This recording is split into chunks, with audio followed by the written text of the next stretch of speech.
para wali bagian 1.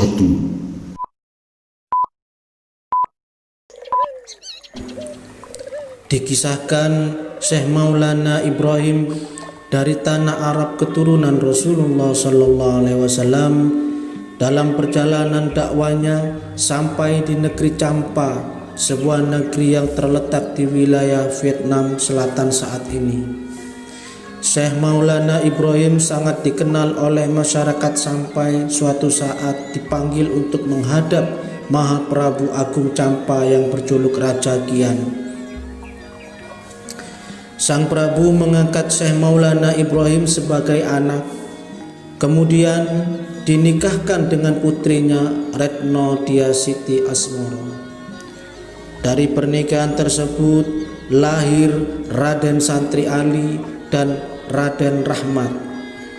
Di Champa, Sang Prabu juga memiliki cucu dari putranya yang bernama Raden Alim Abu Hurairah. Ketiganya dididik bersama di istana kerajaan Champa. Pada suatu saat, karena mendengar bahwa bibinya dari ibu menjadi istri Raja Majapahit di tanah Jawa, ketiganya berniat berkunjung ke Jawa.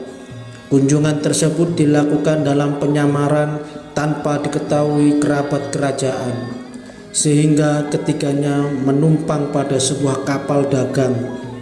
Diceritakan juragan kapal yang dinaiki oleh ketiganya keberatan untuk ditumpangi dengan alasan kapal tersebut hendak menuju Mesir. Jika harus ke Jawa, sama saja melawan arah. Mendengar hal tersebut, Raden Santri Ali berkata, "Jika kamu jujur, semoga lancar perjalananmu. Namun jika tidak jujur, Allah akan memberikan tanda." Juragan kapal segera bersiap untuk berangkat, namun kapal tidak bergerak, tidak ada angin yang menggerakkannya. Teringat juragan atas kejadian sebelumnya menolak 3 orang pemuda yang ingin menumpang di kapal. Juragan yakin kapal yang tidak bisa bergerak akibat hal tersebut.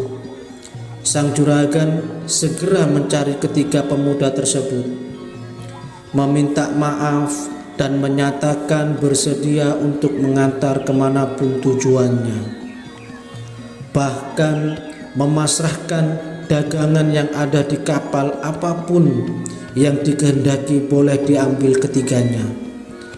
"Terima kasih atas keikhlasanmu, Ki Juragan, namun bukan itu yang kami inginkan.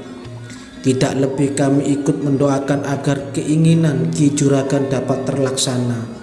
Ingatlah, Allah memiliki sifat pemurah, pengasih, maha melihat, maha mendengar.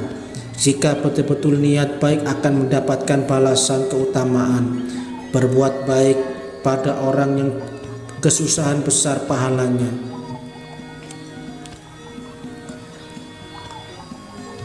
Doanya menarik keberuntungan, memudahkan mencapai tujuan, kebahagiaan dan petunjuk, jawab para pemuda itu.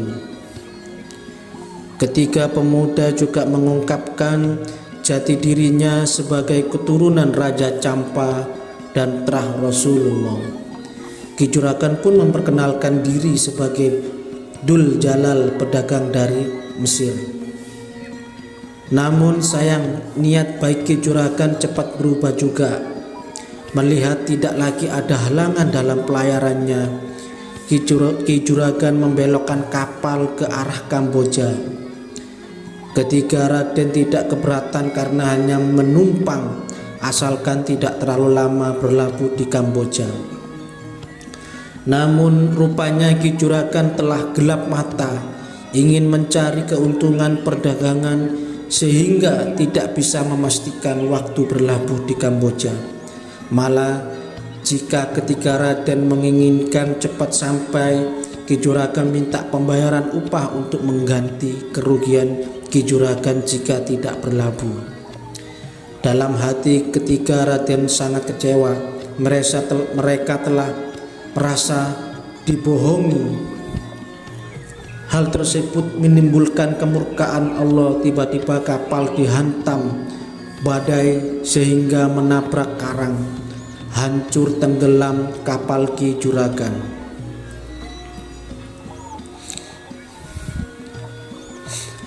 Tiba-tiba setelah kapal dihantam badai sehingga menabrak karang, seluruh dagangan anak buah kapal Dul Jalal sendiri ditelan oleh lautan.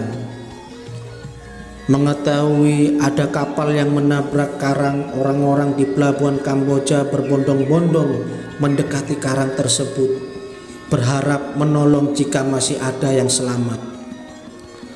Lama dilihat sampai ujung cakrawala tidak ada tanda orang selamat. Setelah diperhatikan betul-betul, baru terlihat 3 orang berada di atas sebuah karang.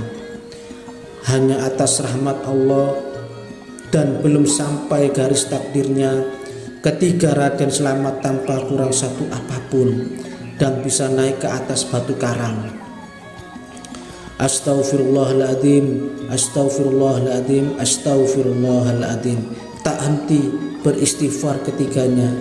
Para juragan yang ada di pelabuhan Kamboja juga turut menolong ketika pemuda itu segera dibawa ke sebuah wisma. Kisanak, bagaimana ceritanya kapal bisa kena musibah ini? Tanya para juragan Kamboja. Saudara sekalian, musibah ini tidak lain hanya karena kehendak Allah, jawab para raden.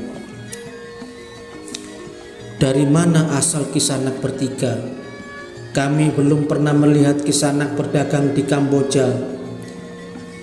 Ketiga raden menjawab dengan sandi tidak mengaku keturunan raja. Kami dari Campa berniat mengunjungi keluarga di tanah Jawa, sekaligus mengembara perdagangan dari satu tempat ke tempat lain. Para nahkoda di pelabuhan Kamboja yang akan berlayar ke Campa bersedia untuk mengabarkan berita mengenai musibah ini ke Campa. Ketiga raden akhirnya dianggap keluarga oleh seorang juragan besar Kamboja. Di Campa, Sang Prabu dan keluarga gusar karena ketiga cucunya menghilang tanpa kabar. Lama tak terdengar kabar, seorang nahkoda menyampaikan berita bahwa ada kapal hancur di Kamboja dengan hanya 3 orang selamat yang memiliki ciri yang sama dengan ketiga cucu Sang Prabu. Segeralah Sang Prabu memerintahkan sebuah kapal berlayar ke Kamboja untuk mencari ketiga cucunya. Jika sudah ketemu, kapal diperintahkan mengantar kemana yang dikehendaki ketiganya. Singkat cerita, kapal utusan Raja Campa berhasil menemukan ketiga raden di Kamboja. Semua berbahagia atas pertemuan tersebut. Ketiga raden menghendaki untuk melanjutkan perjalanan ke Jawa. Kapal disiapkan segera untuk berangkat ke selatan. Para juragan dan orang-orang di Kamboja kaget mengetahui ketiga pemuda yang mereka tolong adalah cucu Raja Campa. Segera mereka menghaturkan sembah kepada raden bertiga. Kapal berangkat meninggalkan pelabuhan. Kamboja bagaikan kehilangan cahaya karena kehadiran ketiganya membawa ketentraman yang luar biasa. Kapal berlayar menuju ke selatan dan tiba di wilayah Palembang. Teringat ketiga raden bahwa Palembang dibawa oleh Arya Damar jika ditelusuri dari Raja Majapahit masih terhitung saudara. Kapal diperintahkan beristirahat berlabuh di Palembang. Pada saat bersamaan, istri Arya Damar melahirkan seorang bayi laki-laki yang tampan. Kelahiran si bayi ditandai dengan prahara yang menunjukkan keagungan derajatnya. Bumi Palembang bergetar dan bergemuruh bersamaan dengan hujan yang tidak pada musimnya, disertai angin ribut, gempa 7 kali dalam sehari. Akibatnya berhala yang disembah orang Palembang berantakan hancur berkeping-keping. Langit terlihat gelap keadaan tersebut membuat yang melihat berkecil hati dan cemas. Tidak berapa lama prahara sulut langit bersih kemudian terlihat cahaya terang bersinar menyilaukan dari antariksa, menyala-nyala sebesar gunung. Sang Arya Damar mengetahui kejadian ini semakin sayang pada si bayi bagaikan kepada anaknya sendiri. Arya Damar menamakan bayi itu Raden Praba. Seluruh masyarakat Palembang bersukacita atas kelahiran Raden Praba. Mereka mengunjungi Arya Damar dan memberikan berbagai hadiah. Di antara orang yang bertamu terlihat 3 orang tampan seperti terah bangsawan berbusana alim. Arya Damar segera menyambut ketiganya dan mengucapkan selamat datang. Duh sang Tigas Kawurian bertiga, siapakah nama Anda sekalian? Dari mana berasal dan kemana tempat yang dituju? Arya Damar membuka percakapan. Tamu yang sebenarnya cucu Raja Campa itu menjawab dengan sandi, kami bertiga santri yang mengembara sambil berdagang ingin menuju tanah Jawa yang terkenal makmur. Datang di wilayah Palembang dan bertamu di sini karena mendengar kabar Anda baru saja memiliki seorang putra, dan juga karena mendengar bahwa atas anugerah Allah Anda adalah panutan masyarakat dan beragama. Arya Damar sangat suka mendengar jawaban para tamu yang ternyata sangat pandai dan berpengetahuan luas. Semakin hormat Arya Damar kepada ketiga tamunya, segera Arya Damar memanggil istrinya Retno Subanci sang putri Cina. Arya berbisik pada sang istri supaya minta didoakan para tamu yang datang, karena para tamu ini sepertinya para aulia. Retno Subanci menyerahkan Raden Praba kepada para tamu untuk didoakan. Raden Praba didoakan dan ditiup ubun-ubunnya bergantian oleh para tamu. Melihat Raden Praba, para tamu merasa sayang dan berkenan mengangkat Raden Praba sebagai anaknya. Pada akhirnya ketiga tamu menjadi sahabat sejati bagi Arya Damar. Arya Damar karena melihat kebenaran pengetahuan dan tindak tanduk akhlak para tamu bertiga memutuskan untuk menganut agama Islam. Hal tersebut diikuti seluruh prajurit dan masyarakat. Raden Rahmat, Raden Santri Ali, dan Raden Alim Hurairah sangat dihormati sebagai wong agung, menjadi guru bagi seluruh Palembang. Setelah Arya Damar menganut Islam, Raden Praba dirubah namanya sesuai pemberian wong agung bertiga. Raden Rahmat memberikan tetenger kepada si bayi dengan nama Raden Patah. Raden Santri Ali memberikan nama Raden Hasan. Sedangkan Raden Alim Abu Hurairah memberikan nama Raden Yusuf.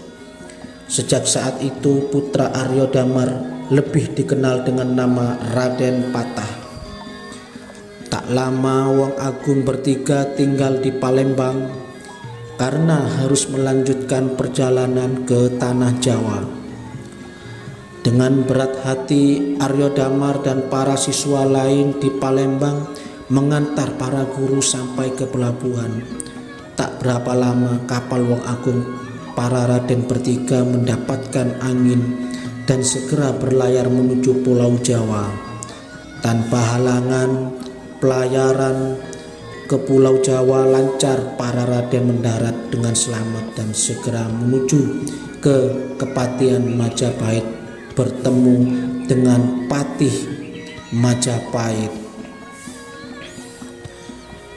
Untuk babat tanah Jawa para wali ini kita akhiri sampai di sini.